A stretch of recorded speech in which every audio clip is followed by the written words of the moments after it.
হে high, চলেন আমরা সবাই প্লাগইনের ব্যবহার শিখি। এর আগে আমি আমার ইউটিউব চ্যানেলে ওয়ার্ডপ্রেস এবং ওয়ার্ডপ্রেস রিলেটেড যা কিছু আছে, একটা ওয়ার্ডপ্রেস ওয়েবসাইট বেসিক থেকে তৈরি করতে হয় কি করে, কিভাবে এলিমেন্টর ব্যবহার করে সুন্দর সুন্দর ওয়েবসাইট তৈরি করতে হয়, কিভাবে আমরা ই কমার্স ওয়েবসাইট তৈরি করতে পারি, এই সকল বিষয় শিখেছি। এখন আমরা চলেন ওয়ার্ডপ্রেসের দুনিয়াতে প্লাগইন নামের যে একটা দারুণ একটা বিষয় আছে, সেই প্লাগইনের ব্যাপারটা শিখি। তো প্রথমেই আপনাদের মাথায় যে ব্যাপারটা আসতে পারে যে প্লাগইন অ্যাকচুয়ালি জিনিসটা কি, কি জিনিস প্লাগইন? মূলত ওই যে প্লাগইন করে না, এই যে আমাদের যে চার্জার থাকে, ধরেন এই যে চার্জার আছেন, সো এই যে চার্জার, এটা আমরা প্লাগ ইন করতেছি। সো এমন টাইপের প্লাগ ইন করাটাই হচ্ছে আমরা ওয়ার্ডপ্রেসে করবো। Okay, just for fun.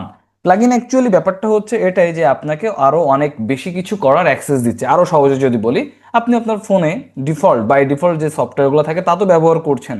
এছাড়াও আপনার ফোনের আরো বিভিন্ন কার্যাদি বৃদ্ধি করার জন্য বা আপনার প্রয়োজন মোতাবেক আপনি কিন্তু প্রয়োজনীয় সফটওয়্যার ইনস্টল করেন। আপনার যেগুলো পছন্দ, যেগুলো আপনার লাগবে, সেই সফটওয়্যারগুলো কিন্তু আপনি ইনস্টল করেন। ফলত আপনার ফোন দিয়ে আপনি আরো অনেক ধরনের বিষয়পত্র করতে পারেন। অ্যাট দ্য সেম টাইম একটা ওয়েবসাইটে বেসিক যা কিছু আছে তা তো ছিলই, আপনি যদি ওর বাইরে আরো অনেক কিছু এক্সপ্লোর করতে চান, সেই ক্ষেত্রে আপনাকে ওয়ার্ডপ্রেসের দুনিয়াতে যে সব থেকে বেশি হেল্প করে সে হচ্ছে প্লাগইন। অ্যান্ড অন্য যত সিএমএস আছে তাদের মধ্যে ওয়ার্ডপ্রেস কেন এত বেশি জনপ্রিয়, তার অন্যতম একটা বড় কারণ হচ্ছে এদের প্লাগইনের সমাহার। আপনি চাইলে প্রচুর প্রচুর যত প্লাগইন আছে, মানে এত প্লাগইন আছে যার ব্যবহার শেষ করে আপনি পারবেন না, এত প্লাগইন আছে। সো সেই প্লাগইনের কারণে আপনার যা ইচ্ছা আপনি সেই সকল কিছুই করতে পারেন। আপনার ওয়েবসাইটে যে কোনো ধরনের চেঞ্জেস প্রয়োজন সেটা আপনি করতে পারবেন, আপনার ওয়েবসাইটকে আপনি ফাংশনাল করবেন সেটা করতে পারবেন। এই সব কিছু কিন্তু মূলত আসলে আপনাদেরকে হেল্প করছে প্লাগইন। আর এই কারণেই প্লাগইনের ব্যবহার এত গুরুত্বপূর্ণ। অ্যান্ড আমি যদি প্লাগইন নিয়ে মোটামুটি হাজারখানি ভিডিও বানাই, তাও হয়তো বা প্লাগইন দেখিয়ে শেষ করতে পারবো না, হয়তো বা কি শিওর পারবো না। কারণ প্রচুর প্রচুর প্লাগইন আছে এবং প্রচুর প্লাগইনের প্রচুর ব্যবহারও আছে।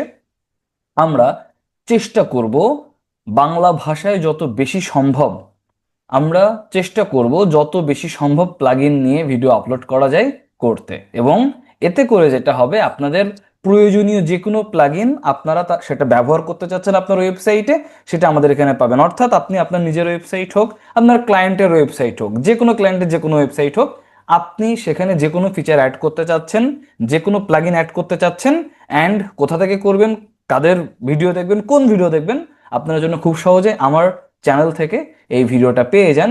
সেই উদ্দেশ্যেই আমরা যতদূর পারি প্লাগইনের নিয়মিত বিভিন্ন ভিডিও আপলোড করব। অ্যান্ড আমরা আমাদের ইউটিউব চ্যানেলে একটা প্লেলিস্ট তৈরি করে, প্লাগইন নামের একটা প্লেলিস্ট তৈরি করে, সেখানে সবকিছু আমি সিরিয়ালি সাজিয়ে রাখবো। প্রথম থেকে খুবই বেসিক টাইপের প্লাগইন নিয়ে কথাবার্তা বলবো, তারপরে আস্তে আস্তে আমরা খুবই কার্যকর প্লাগইন এবং হেভিওয়েট প্লাগইন নিয়েও কথা বলবো। অ্যান্ড প্লাগইনের মজাটা হচ্ছে পরবর্তীতে আপনারা যদি কখনো কোডিং শিখেন, আপনারা কিন্তু নিজেরা প্লাগইন তৈরি করে সেটা আপনার ওয়েবসাইটে আপনি ব্যবহার করতে পারেন, অথবা আপনি সেটাও আপলোড করে দিতে পারেন যেটা অন্যরাও ব্যবহার করতে পারবে। সো প্লাগইন কিন্তু বেশ দারুণ একটা ব্যাপার। হ্যাঁ, এখন আমরা অন্যদের প্লাগইন ব্যবহার করছি। আর আপনাদের যদি কোডিং এর উপরে অবশ্যই মনে করেন যে না, কোডিং এর উপরেও যদি আমরা ভিডিও নিয়ে আসি হয়তো বা ভালো হবে, জানাবেন, তাহলে আমরা চেষ্টা করব কোডিং নিয়েও যদি কাজ করা যায় তাহলে কোডিং নিয়েও আমরা ভিডিও আপলোড করবো, যদি আপনাদের ডিমান্ড থাকে তো। ঠিক আছে। সো অলরেডি আমি প্লাগইন নিয়ে অনেক কথাবার্তা বললাম, চলেন একটু আপনাদেরকে একটু গ্লিমস দেখাই। ধরুন এই যে একটা ওয়েবসাইট, আমরা ই কমার্স ওয়েবসাইট সে একটা বানিয়েছি। আমি যদি পোস্টের ভিতরে আসি, পোস্টে যদি ক্লিক করি, এগুলো আপনারা সবই জানেন, আমি অলরেডি শিখিয়ে এসেছি। দেখেন একটা পোস্ট আছে। দেন আমি যদি পেজে আসি, মেবি মাল্টিপল পেজ থাকা উচিত। হ্যাঁ, অনেকগুলো পেজ আছে, দেখেন অনেকগুলো পেজ আছে। দেন কমার্স প্লাগইন নামিয়েছি। আমরা যদি প্লাগইন সেকশনে আসি, প্লাগইনটা মূলত প্লাগইন থেকেই নিতে হয়। সো আমি প্লাগইনে আসার পরে এখানে তিনটা অপশন পাবো। প্রথমত ইনস্টলড প্লাগইন, এখানে অনেকগুলো প্লাগইন ইনস্টল করা আছে, অনেকগুলো সফটওয়্যার, সরি অনেকগুলো প্লাগইন নামানো আছে, যেমন কন্ট্যাক্ট ফ্রম 7 আছে, কমার্স আছে, কমার্সের কারণে এইগুলো চলে এসেছে অটোমেটিক্যালি। সো বেশ কতগুলো প্লাগইনের ব্যবহার কিন্তু এখানে আছে, যেটা আপনারা এখান থেকে দেখতে পাচ্ছেন। অ্যান্ড আপনি এই জায়গা থেকে আপনার ওয়েবসাইটে যত প্লাগইন ইনস্টল করা সবগুলো দেখতে পারবেন। এখান থেকে যে কোনো প্লাগইন চাইলে অ্যাক্টিভেট করতে পারেন, এখানে ক্লিক করে ডিলিট করতে পারেন। ঠিক আছে, ডিলিট বাটন ক্লিক করার পর বলছে ডিলিট করবো, হ্যাঁ করবো, ওকে ডিলিট হয়ে গেল। দেন কন্ট্যাক্ট ফ্রম 7 আছে, আপনি মনে করছেন এটাকে আপনি ডিলিট করবেন, ডিঅ্যাক্টিভেট বাটনে ক্লিক করেন, প্রথমে সেটা ডিঅ্যাক্টিভেট হবে, তারপর আপনি ডিলিট করতে পারবেন। মানে অনেকটা হচ্ছে ব্যাপারটা কেমন বুঝেন, আমরা ফোনে যেমন সফটওয়্যারটা চাইলে একবারে ডিলিট করতে পারি না, আমাদের কি করতে হয়, ইনস্টল করতে হয়। আর যখন ডিলিট করি তখন আমাদেরকে হচ্ছে আনইনস্টল করে দেন আমি হয়তো বা সফটওয়্যারটা ফুল ডিলিট করে দিলাম। ব্যাপারটা হচ্ছে অনেকটা তেমন আর কি। হ্যাঁ, সো আমাদের এই ফাইলগুলো এখন আনইনস্টল হয়ে গেল বা ডিঅ্যাক্টিভেট হয়ে গেল, এইবার আমি চাইলে এটা ডিলিট করতে পারি। অ্যাট দ্য সেম টাইম আপনি এখানে যে কোনো কিছু আপনি সেটা আপনার ইচ্ছা মতো অ্যাক্টিভ করতে পারেন, ডিঅ্যাক্টিভ করতে পারেন, ডিলিট করতে পারেন। আবার প্রত্যেকটা অপশন মানে যতগুলো প্লাগইন আছে সেই প্রত্যেকটা প্লাগইনের নিচে দেখবেন সেটিংস অপশন আছে। সেটিংসে ক্লিক করলে আপনি সেই প্লাগইনের, আমি এলিমেন্টরের সেটিংসে ক্লিক করেছি, আমি এলিমেন্টরের সেটিংসে চলে এলাম। ঠিক আছে, তো এইভাবে আপনি প্লাগইন থেকে যে কোনো প্লাগইনের সেটিংসে যেতে পারেন খুব সহজে, আর বাম সাইডে তো সেগুলো থাকেই। আর তার পাশাপাশি এই যে নতুন কোনো প্লাগইন যদি আপনি অ্যাড করতে চান, অ্যাড প্লাগইন নামে সেকেন্ড আর একটা অপশন আছে, আপনি অ্যাড প্লাগইনে ক্লিক করবেন। অ্যাড প্লাগইনে ক্লিক করার পরে আপনার সামনে এখানে অপশন আসবে প্রথমত সার্চ করার। আপনি দেখে বলতে পারেন যে আমি তো এখানে বেশি প্লাগইন দেখছি না। হ্যাঁ, বেশি প্লাগইন এখানে নাই। আপনি যখন সার্চ করবেন তখন আপনি অনেক অনেক অনেক প্লাগইনের অ্যাক্সেস পাবেন। ঠিক আছে, এই একটা ব্যাপার।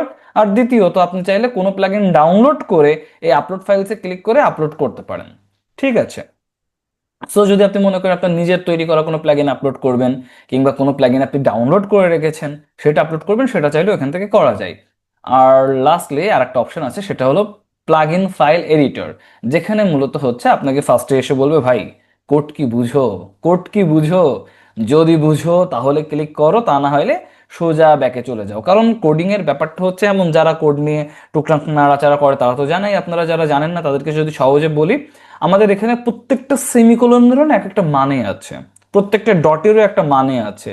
কোনো একটা অক্ষর যদি আমাদের সেই আমরা যে কোডিং ল্যাঙ্গুয়েজটা ইউজ করছি সেটা যদি কেস সেন্সিটিভ হয়ে থাকে, তাহলে কোনো অক্ষর ছোট কিংবা বড় সেটারও অনেক বড় একটা মিনিং আছে। ঠিক আছে, সো এতে করে যেটা হয়, আপনি যদি কোডিং না জানেন তাহলে সেই ক্ষেত্রে বেশ বড়সড় একটা অসুবিধা হয়ে যাবে। ধরেন আমি আই আই আন্ডারস্ট্যান্ড দিচ্ছি, যারা কোডিং জানেন এখানে আপনারা সকল ফাইল দেখতে পাচ্ছেন, সেই সকল ফাইলে ক্লিক করে আপনি সেই ফাইলগুলো অবশ্যই অ্যাক্সেস করতে পারেন। ধরেন এখানে সহজ কথায় এই যে এইটুকু অংশ কমেন্ট করে রাখা, এটা মূলত পিএইচপি কোড করা আছে এখানে। সো পিএইচপির কমেন্টিং এর জন্য আমরা স্ল্যাশ দেন হচ্ছে স্টার ইউজ করি, তার ভিতরে আমরা এটা যা কমেন্ট করতে যাচ্ছি সেটা রাখি। সো আপনি যদি এটা তুলে দেন তাহলে কমেন্টটা বাদ হয়ে গেল, অ্যান্ড কমেন্টটা যখন বাদ হয়ে গেল, সো এখানে এটার কমেন্টে লোড হচ্ছে না। আচ্ছা, কমেন্টে লোড হওয়া মানে কি, মানে এটা আমার কোডে থাকবে কিন্তু আলটিমেটলি এর আউটপুটে আমরা কিছু দেখতে পারবো না। আচ্ছা যাই হোক, এত ভারী ভারী কথা দরকার নাই, আমি কন্ট্রোল জেড দিয়ে ওই দুইটা ফেরত আনছি, যা আছে থাকুক, ওইভাবেই রেখে দিয়ে দেন আমি ধরুন ওইটা আপডেট ফাইল যা ছিল আমি করে দিলাম, সমস্যা নাই। এখানে বেশ কিছু লুপ চালানো হয়েছে, সেগুলো গেল। এখন ঘটনা হচ্ছে, আপনি যদি কোডের এডিটিংটা জানেন, বুঝেন, পিএইচপি যদি জানেন, প্লাগইন ডেভেলপমেন্ট যদি পারেন, আপনি অবশ্যই প্লাগইন ফাইল এডিটর এই অপশনে এসে আপনি প্লাগইন ফাইল এডিট করতে পারেন, কিংবা প্রয়োজনীয় চেঞ্জেসগুলো করতে পারেন। আর অ্যাড প্লাগইনের অপশন তো আছেই, সেটাও তো দেখালাম। এই হচ্ছে আর কি ওভারঅল বিষয়। প্লাগইনের মজাটা কোথায় জানেন, আপনি ধরেন চাচ্ছেন আপনার ওয়েবসাইটে যা কিছু আছে আপনি সবকিছু ডিলিট করে ফেলবেন, আপনি প্লাগইন দিয়ে সহজে একবারে সেটা করতে পারেন।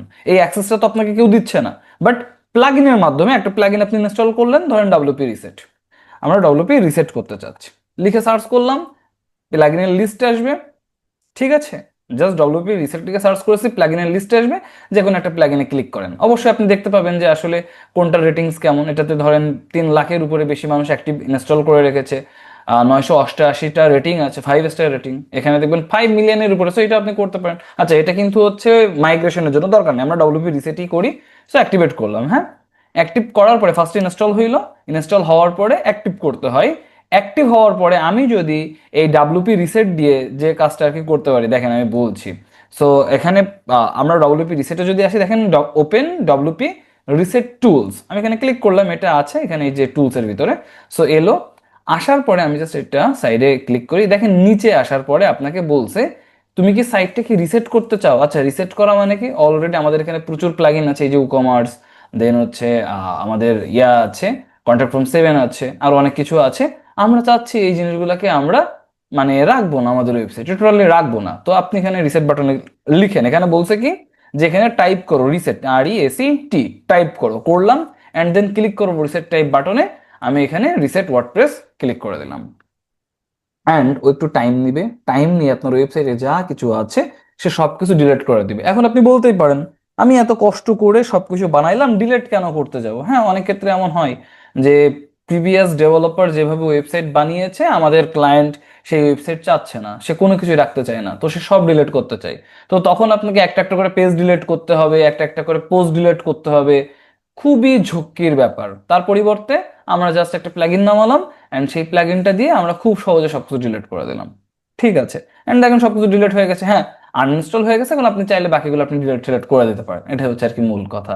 তো এই হচ্ছে প্লাগইনের ব্যবহার। আমরা প্রথম ক্লাসে জাস্ট প্লাগইনটা কি এইটা নিয়েই জানলাম, বা আজকের ক্লাসে এরপরে আমি ধাপে ধাপে প্রত্যেকটা প্লাগইন যেটা আপনাদের নেসেসারি, সে প্রত্যেকটা প্লাগইন নিয়ে তো আমি ভিডিও করবো। আর আপনাদের যদি কোনো প্লাগইন নিয়ে আগ্রহ থেকে থাকে অবশ্যই জানাবেন, আমি সেই প্লাগইন নিয়েও ভিডিও নিয়ে আসবো। এই আর কি। ভালো থাকেন সবাই, দেখা হচ্ছে পরবর্তী ভিডিওতে। টাটা।